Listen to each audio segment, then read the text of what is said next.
Alright, let's see.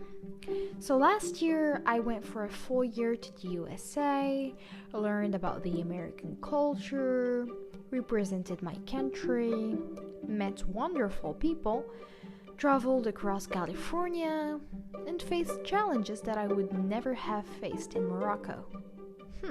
So what do you think? Did I really lose a year? Welcome back to Yes Talks.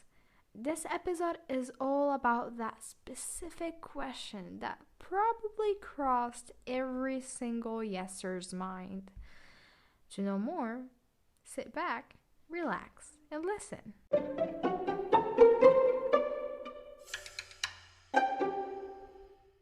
One of the main things that leaves you hesitant about going on this program is the fact that your exchange year counts as a gap year.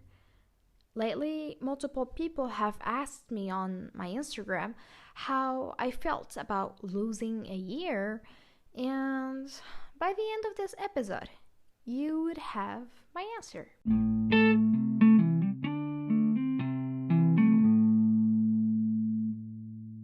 Looking back at it, I don't regret any single moment of my journey, even though my exchange year wasn't the smoothest or the easiest out of all. It had its ups and downs, as I like to describe it, a real roller coaster of emotions. Usually, once you get selected as a finalist, your relatives or friends start pointing out the different consequences that might result from this gap year. Maybe they think that once you come back, you might fail at what is considered to be the two most important years in the Moroccan educational system, the first and second year of baccalaureate. They might think that having a different academic and schooling path than the others is risky. And they might also advise you to just stay in your comfort zone and to avoid any life-changing decisions. So then, with all these negative opinions around, you start reconsidering your choices and you finally find yourself in doubt. Of course, your relative's point of view is completely understandable.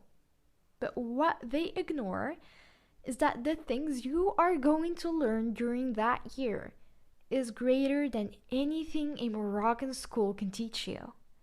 You learn about life and you start seeing it in a different way, especially if you never left the Moroccan territory before. You start realizing how huge the world is and how tiny you are compared to it. You also get to explore your abilities and limitations. You become more open-minded, mature, and independent. And your love for your culture increases like crazy. And the meaning you had of life changes completely because you face different challenges and obstacles that build the new you.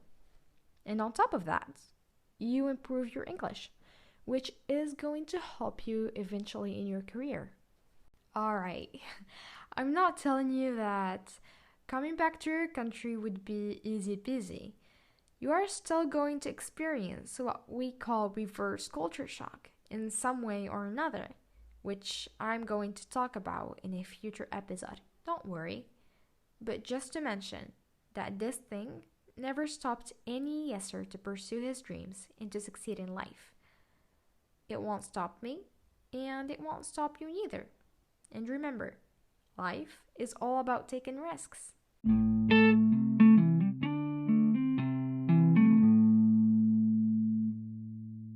Personally, I think that by going on this program, you gain a year rather than losing one. Now, it all depends on you. Are you convinced or not yet? Because it is now your turn to answer the same question you have asked. Are you going to lose a year?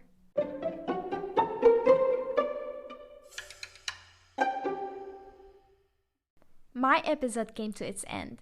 Thank you for listening to Yes Talks, and make sure to subscribe, leave a review, or share the show on your favorite podcasting platform. Stay tuned for upcoming episodes, and ciao!